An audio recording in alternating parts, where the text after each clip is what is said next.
नमस्कार मंडळी, विदर्भ आवाज न्यूजमध्ये आपणा सर्वांचे पुन्हा एकदा स्वागत. आपण आज आहोत भिवापूर परिसरात आणि इथे भिवापूर नगरपंचायतची निवडणूक परवा होणार आहे, म्हणजे 2 डिसेंबरला.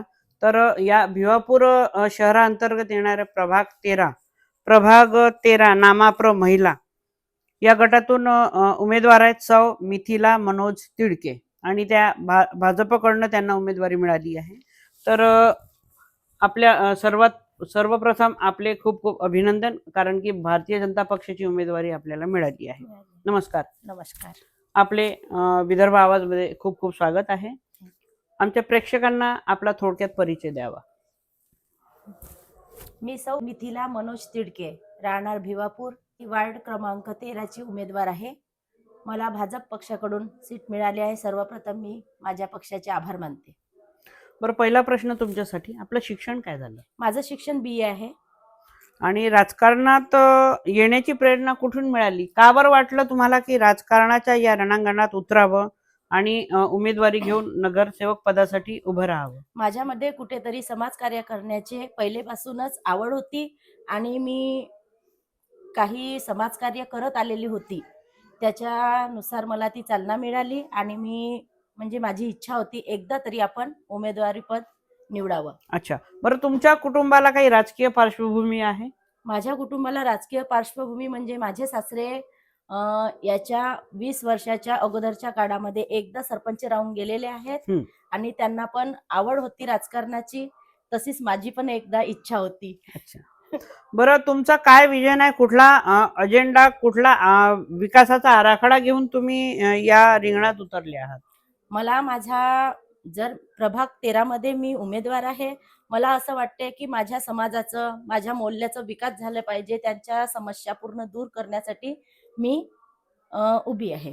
बरं, सर्वप्रथम तुम्ही महिला उमेदवार आहात. हो. आणि महिला तसेच बालकांसाठी, महिला आणि बाल कल्याणासाठी काय तुम्ही पाऊल उचलणार आहात? कुठलं विजन घेऊन तुम्ही त्यांच्यासाठी काम करणार आहात? महिलांसाठी मी पहिल्यांदा रोजगार हा बचत गटाच्या माध्यमातून असो की आणखी दुसऱ्या ज्याही काही स्कीमा येतील नगर परिषदेला, त्या मी त्यांच्यापर्यंत पोहोचवण्याचा पूर्णपणे प्रयत्न करीन. नक्कीच, खूप छान. बालकांसाठी, जसं आपल्याकडे छोटे बालक असतात, त्यांच्यासाठी काही आहे?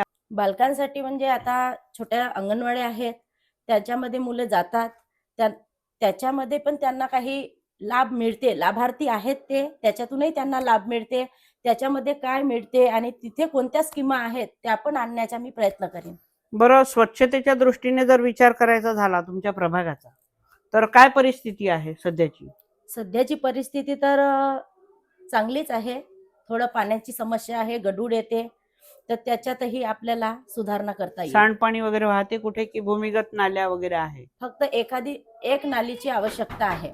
बरं, आरोग्याच्या दृष्टीने कशी परिस्थिती आहे इथे? आरोग्य सुविधा चांगली आहे? आरोग्य सुविधा चांगली आहे. प्रत्येक वार्डामध्ये आशा वर्कर आहे आणि ती नेहमी महिन्यातून 15 दिवसातून अशी विजिट देत असते. इथे सध्या आरोग्याची सुविधा चांगली ज्या आहे. गरोदर माता वगैरे असतात किंवा छोटे शिशु असतात, त्यांच्यासाठी लसीकरणाचे विषय असो किंवा अजून काही औषध पुरवठा, त्या सगळ्या वेळेत होतात? सगळ्या वेळेत होतात. अच्छा, पर्यावरणाचा जर विचार करायचा झाला तुमच्या प्रभागात, त्या दृष्टीनं काय पाऊल उचलाल तुम्ही पर्यावरण संवर्धनासाठी? पर्यावरणाच्या दृष्टीने पाऊल उचलायचं म्हटलं तर कचरा वगैरे बाहेर ज्या प्लास्टिक वगैरे जाळतात त्या न जाळता आपण त्याचा चांगला सदुपयोग करायचा, त्याची विल्हेवाट लावायची. बरं, वृक्ष लागवडीसाठी काय असेल आहे आपला दृष्टिकोन, त्यातून अजेंडा समोर? वृक्ष लागवडीसाठी माझा दृष्टिकोन असं राहील की प्रत्येकाने आपल्या वाढदिवसाच्या दिवशी एक वृक्षाची लागवड करावी, म्हणजे एक तरी झाड लावावं. शिक्षणाबाबतीत कशी सोय आहे इथे? शैक्षणिक दृष्ट्या जर पाहायचं झालं? शैक्षणिक दृष्ट्या इथे सोय आहे. शाळा आहेत 4-4, 5-5 आणि सर्वसाधारण विद्यार्थ्यांसाठी प्राथमिक शाळा आहेत, त्यांच्यामध्ये पण चांगलं शिक्षण मिळते. बरं, इथल्या मतदारांनी तुम्हालाच का म्हणून निवडून द्यावं असं तुम्हाला वाटते? इतर जे उमेदवार आहेत त्यांच्यापेक्षा वेगळं काय आहे तुमच्याकडे?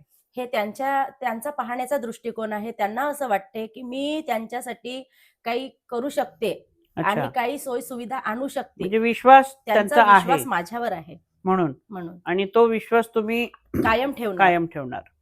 नक्कीच खूप छान म्हणजे आत्मविश्वास आहे तुमचा दिसून येतो इथे. महिलांच्या रोजगाराविषयी काय सांगाल? काय आहे तुमचा आराखडा तसा पुढच्या 5 वर्षासाठी? पुढच्या 5 वर्षासाठी महिलांसाठी माझा आराखडा राहील की महिलांची एक चांगली संस्था बनवायची आणि त्या माध्यमातून त्यांना रोजगार उपलब्ध करून द्यायचे.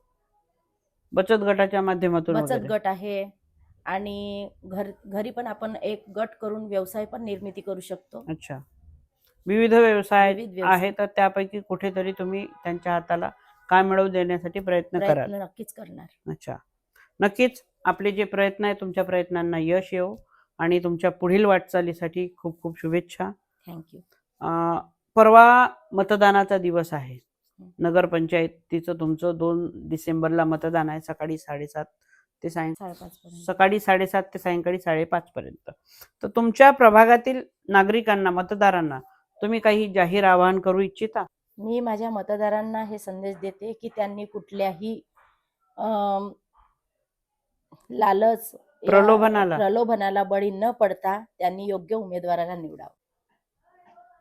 मतदानापासून वंचित न राहता जबाबदारीने प्रत्येक मतदारांनी मतदान करावं, ही नम्र विनंती आहे. खूप खूप शुभेच्छा. तुर्तास आपण इथेच थांबू. तर ह्या होत्या प्रभाग क्रमांक 13च्या भारतीय जनता पक्षाच्या नगरसेविका पदाच्या उमेदवार यांनी त्यांचा पुढच्या 5 वर्षासाठीचा आपला आराखडा मांडला. शिक्षण, पाणी पुरवठा, स्वच्छता, पर्यावरण संवर्धन, पुन्हा महिलांच्या रोजगारासंबंधातल्या विविध कल्पना, अशा अनेक विषयांवर त्यांनी त्यांचं मत व्यक्त केलं आणि नागरिकांचा त्यांच्यावर ठाम विश्वास आहे असं त्या बोलल्या. तर आपण तुर्तास इथेच थांबू. पुन्हा भेटू याच ठिकाणी भिवापूरच्या एखाद्या नव्या उमेदवाराचा विषय घेऊन. तोवर नमस्कार.